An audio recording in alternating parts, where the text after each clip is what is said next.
Hello, YouTube.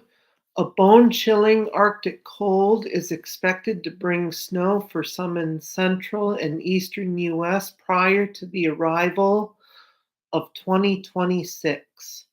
Arctic air means business this week with plunging temperatures from the plains to the East Coast and Gulf Coast states.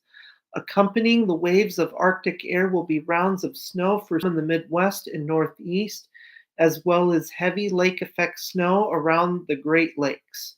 The rounds of snow will continue long after the howling high winds ease up tomorrow. Yep, that's true. And as the leading edge of the Arctic air advanced, temperatures plummeted 40 to 60 degrees Fahrenheit in a matter of several hours over portions of the plains and the Mississippi Valley from Sunday to Monday morning. The cold front will advance from the Appalachians to the Atlantic coast through tonight, with the temperature plunging, losing only a bit of sting east of the Appalachians. In most cases, the air will not be as severe as it was a few weeks ago in the Midwest and Northeast, but factoring in the winds at times, it may feel about as cold or perhaps a bit colder for some. Nighttime temperatures will dip below zero at times in parts of the upper Midwest and the interior Northeast, with lows in the single digits, teens, and 20s for most of the I-70 and I-80 corridors. From parts of Louisiana to Florida, temperatures may dip close to their lowest levels experienced in mid-November and mid-December, with the frost and freeze for portions of central Florida. Most areas over the interior southern states will stop a few degrees short of those levels, but factoring in recent warmth, it will be a bit of a shock. In the wake of the powerful weekend storm, the rush of Arctic air across the open waters of the Great Lakes will create flurries, bands of lake effect snow, and snow squalls from Michigan to the interior Northeast through much of this week.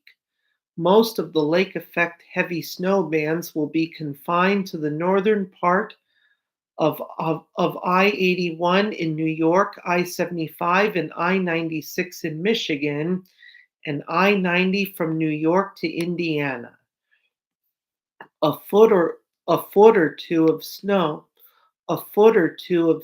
can easily pile up from lake effect snow alone this week, where bands persist or return for multiple rounds. Combining the snow that fell from the big storm over the weekend, some areas in Michigan may end up with 48 to 60 inches of snow from this past Sunday to Friday of this week.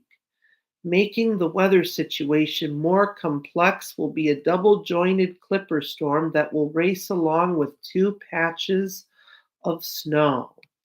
In part of the upper Midwest and interior Northeast, the two patches of snow may overlap. The circulation around the clipper storm will cause winds to shift, resulting in significant changes to the location of lake effect bands from one day to the next. Both patches could bring a couple of rounds of snow to Chicago from later Tuesday to Wednesday night. One round may bring a bit of snow to New York City from late Tuesday night to Wednesday, with the second round from late Wednesday night to Wednesday night. This means there's a significant chance of snow in the air at the stroke of midnight on New Year's Eve in both cities and others. It may be enough to make roads and sidewalks slippery in some locations outside of the lake effect from the Midwest to the Northeast. During the northwest winds in the wake of the big storm through Tuesday and in the wake of the clipper storm later this week, There is a likelihood of localized snow squalls that can extend hundreds of miles away from the shores of the Great Lakes. These will pose hazards for motorists on the Interstate 70 and 80 corridors. The snowy pattern will lead to airline delays related to de-icing operations and slippery runways from the Midwest to the Northeast. Well, that's it for today. Thanks for watching. And remember, if you liked what you saw, click like or subscribe below.